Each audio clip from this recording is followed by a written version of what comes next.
About a week before Christmas Eve, 3 parrots basically just landed in the garden one day.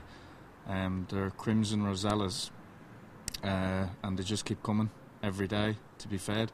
The birds are native to Australia, so we don't think that they've bred here, or I think that they belong to somebody as pets, and I think that they got out on somebody, or somebody has let them loose, because they're definitely not from, this country.